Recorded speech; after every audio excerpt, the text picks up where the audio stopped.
Good evening po. Sige po, alas 7 na. Mag-start na po tayo. So bago po ang lahat, hinihiling ko po yung bawat isa na tumayo para po sa ating opening prayer. Yes, Lord. Hallelujah, Lord.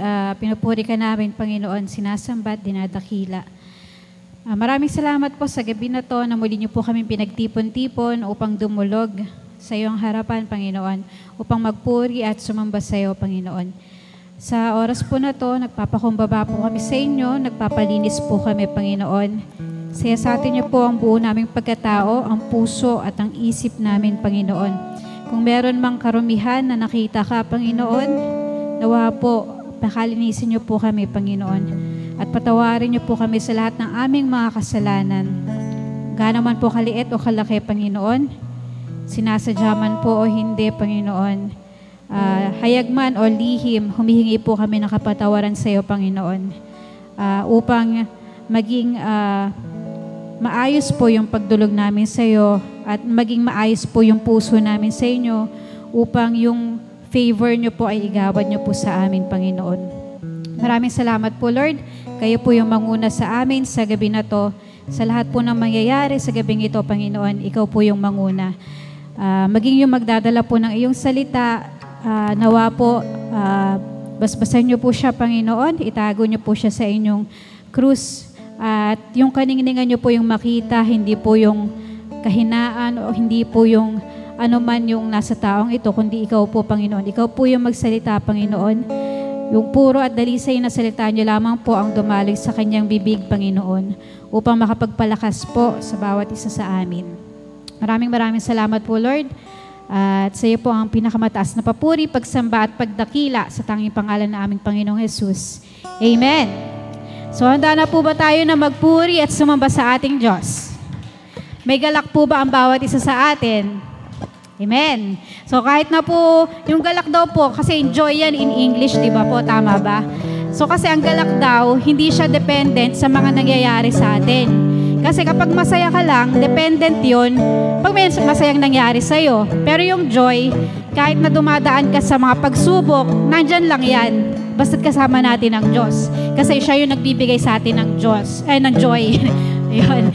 So, masasabi natin na tayo ay may galak at may saya sapagkat nasa piling natin ang Diyos. Kaya papurihan po natin siya. Sama-sama natin siyang papurihan.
Ay para lang sa Kanya. Isan pa. May galak, may saya, may tuwa sa piling ng Diyos, sapagkat hirap ng puso ay naglalaho. May awit, may sayaw at papuri para sa Diyos, na hatid ng pusong pinagpalang niyang lubos. Handog niya ay kapayapaan, handog niya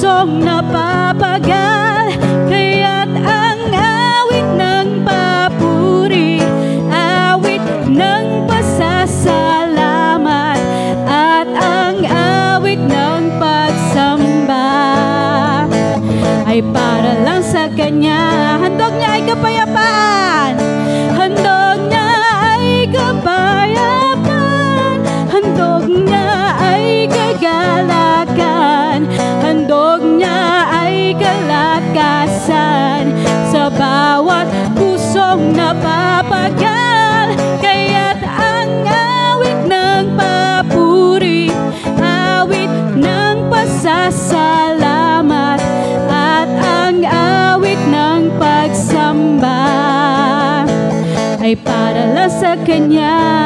Kaya't ang awit ng papuri, kaya't ang awit ng papuri, awit ng pasasalamat, at ang awit ng pagsamba ay para lang sa Kanya. Kaya't ang awit ng papuri, awit ng pasasalamat, at ang awit ng pagsamba. Para kanino po? Para lang sa Kanya. Ay para lang sa Kanya. Ay para lang sa Kanya. Hallelujah! Thank you, Lord. Maraming salamat po.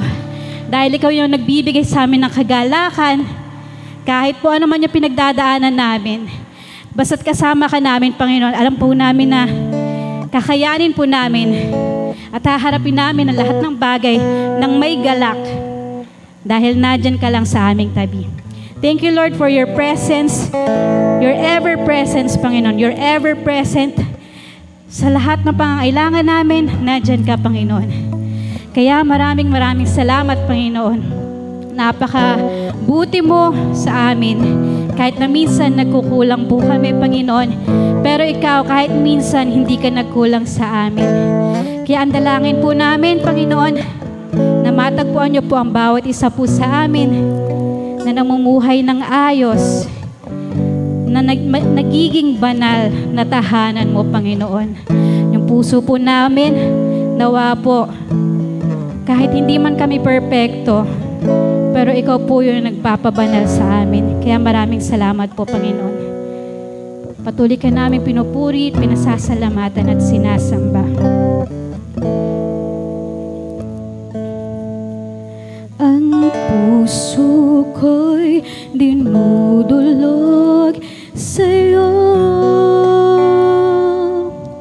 nagpapakumbaba, nagsusumamo, paghindapatin mong ikaw ay mamasdan, makaniig ka at sa'yo ay pumisan. Ang puso ko'y dinudulog sa'yo, nagpapakumbaba, nagsusumamo, paghindapatin mo, ikaw ay mamasdan, makaniig ka at sa'yo ay pumisan. Loobin mong ang buhay ko'y maging banal mong tahanan, luklukan ng iyong wagas na pagsinta, daluyan ng walang hanggang mga papuri't pagsamba. Maghari ka, O Diyos, ngayon at kailanman.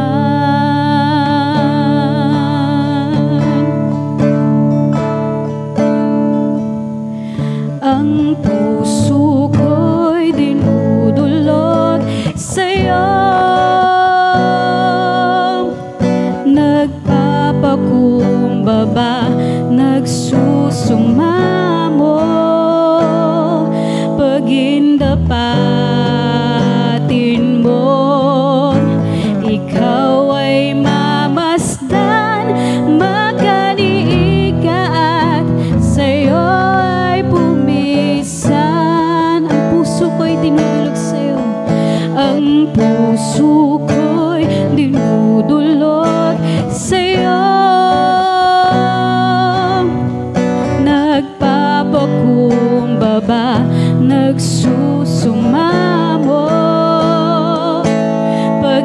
dapatin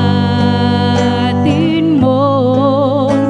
Ikaw ay mamasdan, makaniig ka at sa'yo ay bumisan. Loobin mong ang buhay ko'y maging banal mong tahanan, luglugan ng iyong wagas na pagsinta. Daluyan ng walang hanggang mga papurit pagsamba. Maghari ka, O Diyos, ngayon at kailanman. Loobin mong ang buhay ko'y maging banal mong tahanan, luglugan ng iyong wagas na pagsinta. Daluyan ng walang hanggang mga papurit pagsamba. Maghari ka, O Diyos, ngayon at kailanman. Loobin mong ang buhay ko'y maging banal mong tahanan, luglugan ng iyong wagas na pagsinta. Daluyan ng walang hanggang mga papurit pagsamba. Maghari ka, O Diyos, ngayon at kailanman. Loobin mong ang buhay ko'y maging banal mong tahanan, luglugan ng iyong wagas na pagsinta. Daluyan ng walang hanggang mga papurit pagsamba. Maghari ka, O Diyos, ngayon at kailanman. Maghari ka, O Diyos, ngayon at kailanman. Maghari ka, O Diyos,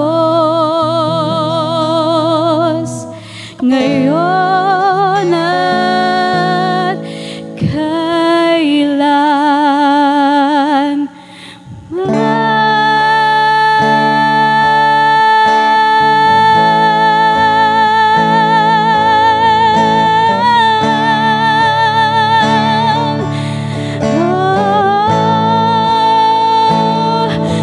Maghari ka, O Diyos, maghari ka.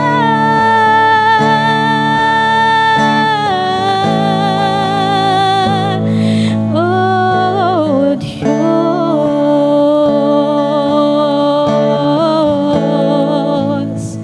Hallelujah, hallelujah. Lord, ito nga po yung dalangin po namin. Itong simpleng kanta na to, yung dalangin ng puso namin, Panginoon, na nawa, loobin mo na ang buhay namin ay maging banal mong tahanan, Panginoon.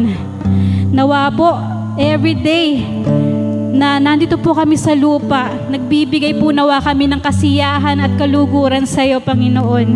At kung meron man pong kaming nagagawa na hindi nakalulugod sa iyo, nawa po na doon po yung pagpapakumbaba po namin, Panginoon, na humingi ng tawad at bumalik sa iyo, Panginoon. Dahil hindi ka naman po lumalayo sa amin, kami po yung lumalayo sa iyo, Panginoon. Kaya dalangin ko po, kung meron man po kaming mga pagkukulang, patuloy po kami na bumalik sa iyo, Panginoon.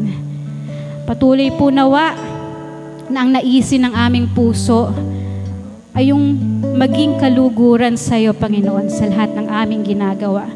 Kaya sa iyo po ang mataas na papuri, pagsamba at pagdakila. Sa tanging pangalan ng aming Panginoong Jesus. Amen. Amen. Okay po. So sa oras po na to, Kung sino man po yung gustong mag-testify, magbahagi na kanyang mga patotoo, malaya na po kayong makalapit dito para po mag-share ng iyong mga testimony. Sino po yung gustong mauna? May premyo. May premyo kay Lord.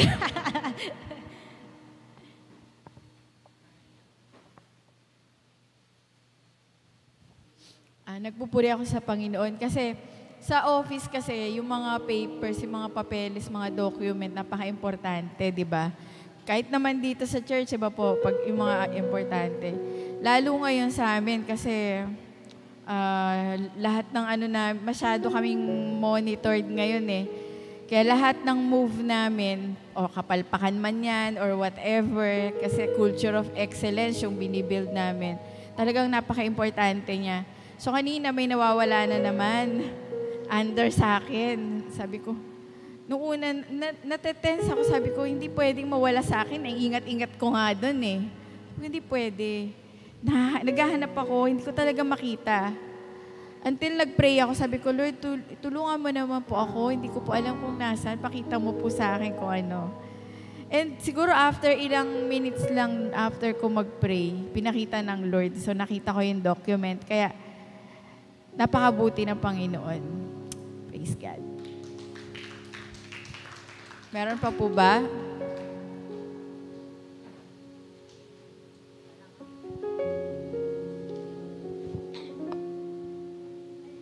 Nahanap ko si Starlene. Ito pala sa likod ko.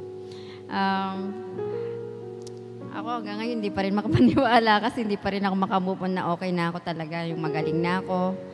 Kaya napakabuti talaga ng Lord. At saka, araw-araw naman talaga may blessing ang Lord eh. Tsaka pag nagpe-pray tayo, pwede ko naman sabihin sa Kanya yun eh. Kaya lang, talagang mas maganda yung proud na proud ka talaga nang sasabihin mo sa Lord na napakabuti ng Lord. Sa akin, dahil nga di ba na-assign nga ako sa Primavera. Kung tutuusin, malayo sa highway. So, ang uwi ko doon talagang 8 to 6, minsan 8 to 7. Gabi na, delikado rin ano. Pero talagang si Lord siya lagi gumagawa ng paraan sa akin kung paano ko gagawan talaga ng pabor eh.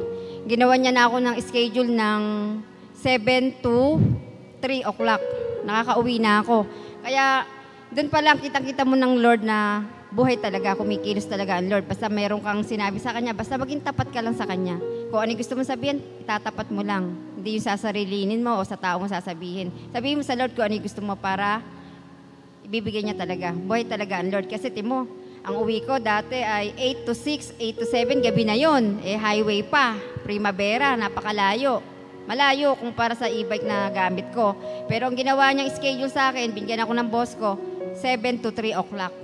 Kaya mula nung Monday, ang schedule ko 7 to 3. Kaya napakaaga nung uwi ko. Kaya thank you sa Lord. Talagang lahat. Lagi niya ako iniingatan talaga. Kaya thank you sa Lord.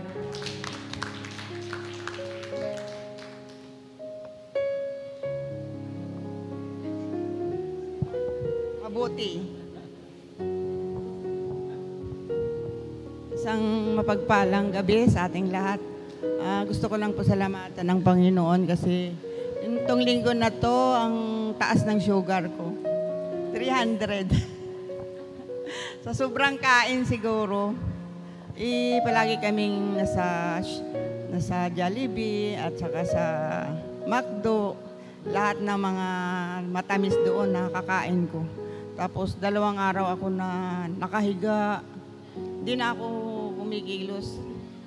Oo, nang lata-lata ako. Kaya sabi ko, Lord, ikaw na nga ang bahala. Tapos naglakad-lakad ako doon kina Sister Este. Nakahanap ako ng Simpertina. Yung 300 ko naging 200. Tapos gabi-gabi na akong umiinom. Umiinom ng Simpertina at saka yung ampalaya na tsa. Oo, kaya lumakas-lakas yung katawan ko. Sabi ko, Lord, sobra pa lang pag kumain ka ng sobra din. Kaya sabi ko kay Sister Este, pahingi naman ako ng Simpertina mo. Maaga pa lang dinala na ako ni Brother Ernie ng Simpertina. Yun ang iniinom ko ko lagi sa umaga. Sa gabi, umiinom na rin ako para mawala yung sugar. Tapos, kahapon, purihin ang Panginoon. Isang linggo din kami mga nabili naming mga wire, mga 5, 10. Purihin ang Panginoon at kahapon binigyan kami ni Lord ng medyo malaki-laki na wire. Kaya napapurihan ko ang Panginoon. Saka ngayon, may blessing daw si Van kaya nagawa siya ng spaghetti. Kaya salamat sa Panginoon. Meron pa po ba? May gusto pa po bang mag-share ng testimony? Wala na? Sige po, kung wala na po, tawagin na po natin yung mag-exhort sa atin. Ayun, good evening po. Nakakatuwa po yung mga sinishare, no? Talagang God works in our lives po.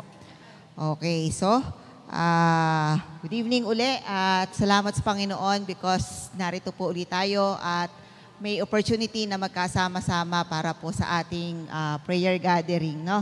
Okay, so bago po tayo magsimula, let's have a short prayer. Panginoon na makapangyarihan sa lahat, pinupuri ka namin at dinadakila. Salamat, Panginoon, sa gabing ito na pinagkatipon mo kami. Thank you, Lord, for the protection, for the healing na pinagkaloob mo sa amin. Alam mo po, Panginoon, ang laman ng pinakamalalim na bahagi ng aming puso. Hindi man namin mabanggit sa aming mga bibig, subalit alam mo, Father God, kung gaano kami nagpapasalamat sa mga biyaya na pinagkakaloob mo. And yung gabi, sa amin pong pag-alala, sa iyong mga salita, sa amin pong pag-aaral, nawa, Panginoon, ay buksan mo ang aming mga puso't isipan, ang iyong banal na spirito ay aming inaanyayahan upang samahan kami, kumilos sa aming mga puso at maunawaan namin, Panginoon, at maisabuhay ang iyong mga salita na amin pong pag-aaralan. Lord, itago niyo po ako sa iyong kapangyarihan. Kayo po ang siyang mangusap sa gabing ito. Salamat po sa iyong papurit parangal. Sa pangalan ni Jesus. Amen. Okay. So, very timely naman po yung i-exhort ko sa maiksing exhortation ngayong gabi dun sa mga narinig na exhortation, especially sa health, no? Okay, so, naniniwala tayo, di ba, dun sa John 10:10, di ba? For God has given us life, so we can have it abundantly. Yun naman yung promise ni Lord sa atin, no? Yung buhay na ito ay buhay na kasiya-siya at buhay na masagana. Bagaman, may mga, the economics of man's worth, no? Yung halaga po natin. So, kung sa business ay may mga economics, sa negosyo ay kaakibat dyan ang economics, no? At isa naman po talaga yan sa aspeto ng ating, tawag rito, paglalakbay sa mundong ito na yung ekonomiya, naapektuhan tayo niyan. No, pagka maunlad ang bansa ay maganda ang katatayuan ng mga mamamayan. Kaya nga ang daming nagmamigrate, no? Ang daming nagpupunta sa ganito at ganyang lugar kasi sabihin, ang ganda ng economy doon, ang ganda ng health benefits doon. So tayo rin, we have the economics of man's worth. At dalawa po yan. Merong depreciation and appreciation. So, gusto ko pong tingnan ninyo yung dalawang sasakyan dyan. Kung kayo po ay may pera agad-agad, alin po ang bibili nyo dyan sa dalawa na yan? Ito bang Montero o etong tractor? Montero. Sige. Sino nagsasabing bibili siya ng Montero? Agad-agad. Bukas may Montero siyang pula. Okay. So, marami talaga sa atin. Gusto yun kasi, di ba, para bang, status, tawag ito, parang status level ba? Parang gano'n, no? Yung pag nakita na maganda yung sasakyan mo, uy, gano'n siya. Parang it speaks of your economic status, no? Pero sa katotohanan po, mas kapaki-pakinabang yung hand tractor, ay yung traktora. Kasi, pagka ginamit mo yan sa bukid, marami ka nga anihin, no? Yung Montero ba, maisasalang mo ba yung sa bukid? Ingat na ingat ka nga ron. Ni alikabok nga, ayaw mo siyang padapuan. So, sa dalawang ito, ang nagde-depreciate is si Montero. Pero nag-a-appreciate po ng value si tractor. Kasi yung economic status mo, nakakatulong siya sa iyong kabuhayan. Okay, next. O dito, ano ang inyong bibilin? Ito bang mga gold o itong mga latest cellphones? Hindi ko po na-capture yung iPhone. Ano na ba ngayon? 16. Hindi rin ako nag-iPhone eh. Ayan. So, meron ditong dalawa. Meron tayo dyang gold at meron tayong mga cellphone. So, alin ang mas may value? Siyempre, yung gold. Sabi nga natin, yung gold is investment, di ba?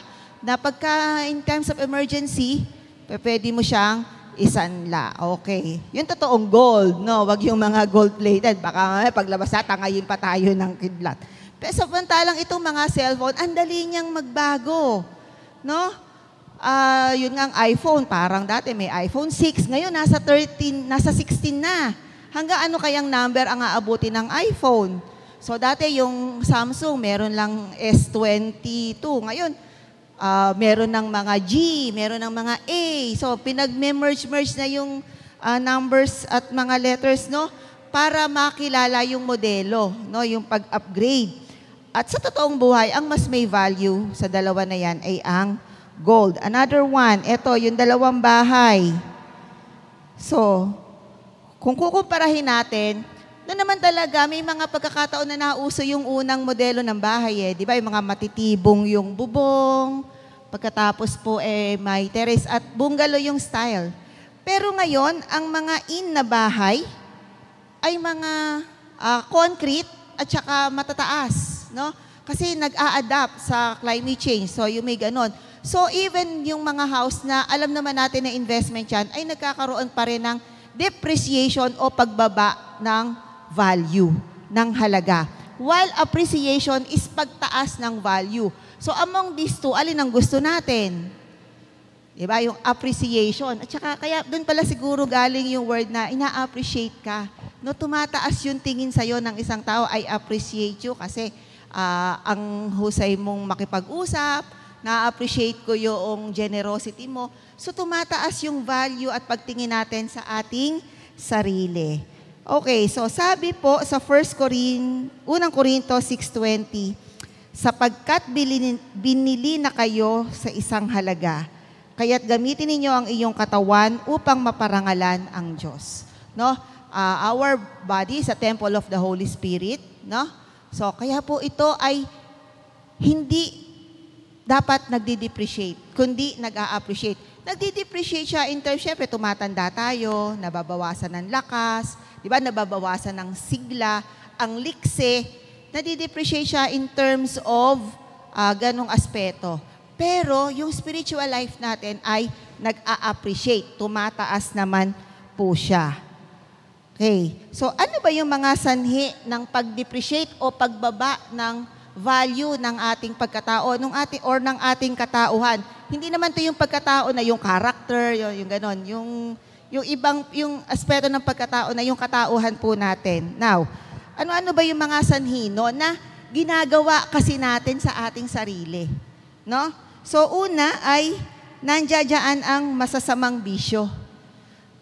Maaari naman talaga nung hindi pa tayo nakakakilala kay Lord. Naku, pagka nakakita ka ng bilog, natutuwa ka, parang feeling mo, ano yun, tubig. O pagka nakakita ka ng umuusok, o gusto mo, parang kang kapre. So may mga ganun talaga na pinagdaanan. At salamat sa Panginoon na nailipat tayo sa ating bagong katauhan. May pag-aaral po yung medical futurist na may kinalaman sa black market. Alam niyo yung black market? Diba? Diba nauuso yung, naku, wag kang lalabas, kukunin ka ng van na puti. Saan kaya dadalhin yung mga kinuha ng mga van na puti na yan? So, alam niyo ba na tayo pala ay milyonaryo? Pakitingnan ngay katabi, milyonaryo ka. Oo. Hindi man natin hawak literal yung pera na yon, pero anuhin natin, isipin natin, milyonaryo pa rin tayo. Bakit? Kasi yun palang kidneys natin ay nagkakahalaga ng 2.5 hanggang 4 million. O, ilan ang may kidneys? O, meron ka ng 2.5 billion. O, dalawa, meron ka ng 8 million. Diba? O, doon pa lang, milyonaryo na tayo. O, meron kang liver. Atay ba to? O, yung atay, o, 4 million to 7 million. O, i-add natin sa 8 million kanina, meron na tayong 8 plus 7, 15. Hindi po ba? O, meron tayong puso. No? Na pagkapalayan ay ayon sa medical futurist, na talagang may bumibili nung cadaver, nung bangkay, at kinukuha nila, hina-harvest nila yung mga organs, at binibili talaga ng milyonaryo. No?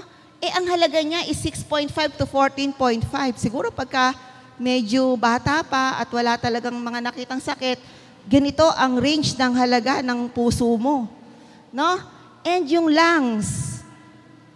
Sino ba yung senador na nagpa-transplant ng lungs? Si Cayetano ba yun? Yung matandang Cayetano? No, 'di ba? Parang may yung lungs niya tapos kumuha sa iba, itinapal sa lungs niya.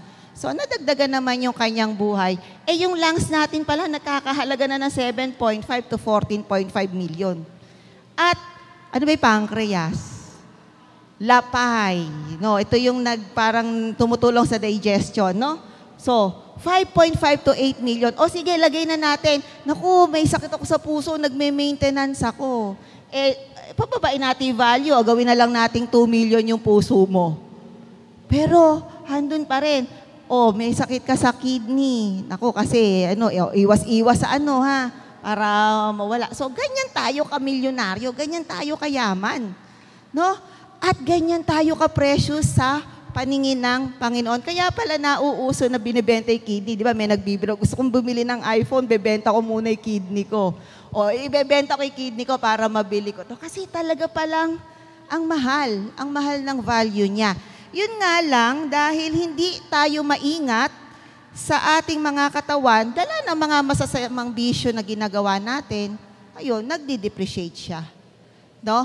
Or kung kahit gaano tayo kaingat, yun namang environment natin. Hindi ka nga smoker, hindi ka nga naninigarilyo, pero paglabas mo, yun namang mga kapitbahay mo, akala mo namang akala puno ka ng mangga, na gusto kang pabulaklakin, lahat sila ay nagpapausok, no? So, yun po, sasakyan, di ba? So, yun po yung mga bagay na nakakapagpababa noong ating katauhan or noong ating katawan. And then, ito, kanina, physical yun. Physical yung mga natin, mga internal organs. Ngayon, ito pa, yung isang nagpapababa sa ating pagkatao, masamang ugali. Ouch. Kasi talaga naman, may taglay pa rin tayo na ipinagdadasal natin at ipinagpe-pray natin na eventually ay ma-overcome natin, no?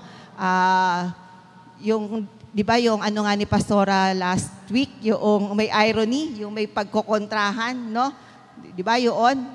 Gusto mong gumawa ng mabuti, pero merong binibigay na parang temptation na, para hindi mo siya magawa. So, meron ka ngang magandang muka, pero pangit naman ang ugali ay tulad ka raw ng nicho. Bakit ano ba yung nicho? Ganda ng labas, tiles, meron pang parang mansyon, pero pag binuksan mo ang nicho, ano makikita natin? Diba? Yung nabubulok na bangkay. No? Ang ganda ng panlabas niya, pero yung loob niya is hindi. No? So, ganun raw ang nagiging pagkakakumpara natin kapag tayo po ay may masamang ugali. Okay. Sumunod, gawin naman natin, yung mayroon ka ng taglay na mabuting kalooban, ay kamukha ka naman ng perlas. Ayan, speaking of perlas. Ang ganda ng perlas kasi, nakaka-enhance ng yan. Yung pagka nagsuot ka ng ring na may pearl, o kaya yung yung accessory mo ay may pearl, napaka-eleganting tignan. So, yung ating ugali, ihawi natin na katulad ng perlas. Makinang, elegante, classic, no? Okay. So, ano pa yung iba pong sanhi ng depreciation o pagbaba ng value ng ating pagkatao? Patuloy na paggawa ng kasalanan, hindi katanggap-tanggap sa Diyos ang paglabag sa kanyang kalooban. So, kung i-recall po natin yung kwento, yung story doon sa John 8, verses 1 to 11, di ba merong babae na kinukutya dahil siya ay prostitute, tapos ay pinapahatulan siya. So si Jesus ay walang sinabi, nakayuko lang siya sa lupa. Sabi niya, sige, kung sino sa inyo ang walang kasalanan, unang bumato. Meron bang bumato? Wala. Kasi ina-acknowledge nila na sila rin ay makasalanan. Ano ang bili ni Jesus doon sa babae? Huwag ka nang magkasala. So technically, ang baba ng pagkatao ng babae, ang hanap buhay niya is ano ang tawag doon, yung sa makamundo. Diba? Pero, sa paningin ni Jesus, nandun yung appreciation. No, huwag ka nang magkasala and eventually, ang iyong pagkatao ay mag-a-appreciate or tataas. Now, paano naman natin itataas ang halaga ng ating pagkatao? So, sabi po sa Filipos 4:12, ang anak, ano nga ba? Ang anak kung paano maghikahos, alam ko rin kung paano managana. Natutunan ko na ang sikreto kung paano masyahan sa anumang kalagayan sa buhay, ang mabusog o ang magutom, ang managana o ang maghirap. So, contentment, yung masyahan tayo. No? Ito ay napakaklasikong kasabihan na pagka raw maigsi ang kumot, matutong mamaluktot. No, wag muna tayong umasam ng mga hindi pa muna natin kaya. Pag-ubrahin muna natin yung ating kaya, no?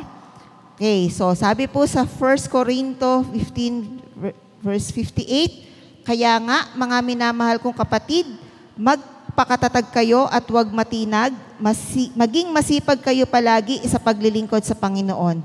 Dahil alam ninyong hindi masasayang ang inyong pagpapagal para sa Kanya. Ito yung pangalawang punto. Magkaroon ng produktibong pagtingin sa sarili. Ang tanda ko na, ano pa ba magagawa ko? No, yun yung agad yung tingin Para bang sa tingin ng iba, uy, may talent siyang ganito, meron siyang kakayahan. Mahusay siya sa ang kanyang yung human relation ay mahusay. Ang husay niyang makipag-usap sa iba, parang hindi na-i-intimidate yung iba. No, pero ang tingin niya sa iba, naku, hindi ko kaya yun. Naku, hindi ako pwede dyan. No? So, magkaroon tayo ng produktibong pagtingin sa sarili. Marami naman talaga sa atin na parang nandun yung pagdududa. No? Nagdududa tayo na kaya ko ba? Na i-assign niya ako na i-disciple to o mag-lead ng Bible study. Kaya ko ba? Kasi naunahan tayo ng hiya. Naunahan tayo ng pagtingin ng pag-depreciate sa ating kakayahan. Yung pagbaba ng tingin na di ko kaya yan. Sila kasi mga nag-aral. Ako hindi nag-aral. So, yung ganun po, no? So, magkaroon tayo ng produktibong pagtingin sa sarili. Sumunod po ay tuklasin natin ang karunungan sa buhay. Sabi po sa, anong verse ba to? Sino sa inyo ang marunong at nakakaunawa? Ipakita niya ito sa pamamagitan ng wastong pamumuhay na bunga ng kapakumbabaan at karunungan. So, sino ba yung sinasabi nating marunong sa buhay? No? Sabi nga po, meron nga pong pag-aaral na meron raw pong multiple intelligences. Dati, ang tingin natin sa batang marunong, sa taong marunong, laging na-honor. Pagka nag-aral, nako, hindi makadala-dala sa medal, pwedeng magsanla ng 3 kilong medal kasi laging honor, laging nalalaban sa contest. Hindi na po ngayon ganon ang standard ng mga marurunong kahit po sa mga bata. Yun nga raw pong bata, pagka binigyan mo ng bakanting plastic, pinaglagyan ng polvo at binigyan mo ng takip ng soft drinks at nakagawa siya ng laruan, out of that, marunong siya. Tapos yung bata ay mahusay sumayaw, mahusay sa mga physical activities, marunong siya. Bata pa lang, parang akala mong konsehal, napakahusay makipagkaibigan, lahat tropa, marunong siya. So, hindi na po ang standard ng karunungan ay yun lang pong mga nakakakuha ng medal. Tayo bilang mga Kristiyano, ano po ba yung standard natin ng karunungan sa buhay at paano natin siya tutuklasin?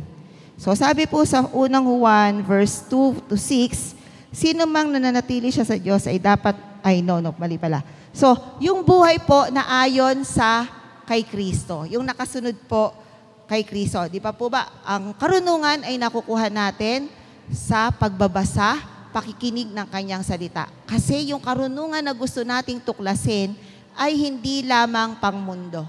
No? Ito na po ay tumutugon sa ating spiritual na buhay. Sino mang nagsasabing nananatili siya sa Diyos ay dapat mamuhay tulad ng pamumuhay ni Kristo. Taglayin natin si Kristo sa ating buhay o yung Christ-likeness. No? Yung ano ba yung gusto ng Panginoon na taglayin natin bilang mga Kristiyano. Isa po dyan ay ang taglay natin ang bunga ng Espiritu. Okay, so yun po yung mga paraan para po ang ating pagkatao ay mag-appreciate. So nasa atin po ang choice. Ano ba yung gusto natin? Mag-depreciate tayo? Bumaba ang value natin? Pero sa paningin po ng Panginoon, sinakripisyo niya yung kanyang buhay, no? Tinubos niya po tayo sa malaking halaga, hindi lang isang halaga, malaking halaga, no? At ganun niya po tayo tinitignan, ganun niya po pinapahalagahan ang bawat isa sa atin. Ano man ang iyong estado, ikaw man ay nakapagtapos, ikaw man ay simpleng may bahay, ikaw man ang hanap buhay mo ay hindi pang titulado, pero ang pagtingin po sa atin ng Panginoon ay mataas. Sobra pong ang appreciation ng Panginoon sa ating buhay. At nawa sa ating paglakbay sa mundong ito ay patuloy po tayo na makatugon at maisabuhay po natin ang pagiging katulad ni Kristo at makita sa atin ang Christ-likeness. Tayo po ay manalangin. Amang Diyos na makapangyarihan sa lahat, salamat po sa pagpapaalala mo kung gaano mo kami pinapahalagahan. Lord, today nga po na napakapalad namin dahil kami ay inangkin mong mga anak. Lord, batid namin ang lahat ng pabor ay pinagkakaloob mo sa amin. Dangat may mga ginagawa kami na hindi naaayon at hindi katanggap-tanggap sa iyo. Dalangin namin, Father God, na patuloy mo kaming i-lead sa iyong mga katuruan. Patuloy naming masunod ang iyong mga kagustuhan, Father God. Sa aming mga sariling kakayahan, hindi po namin ito magagawa.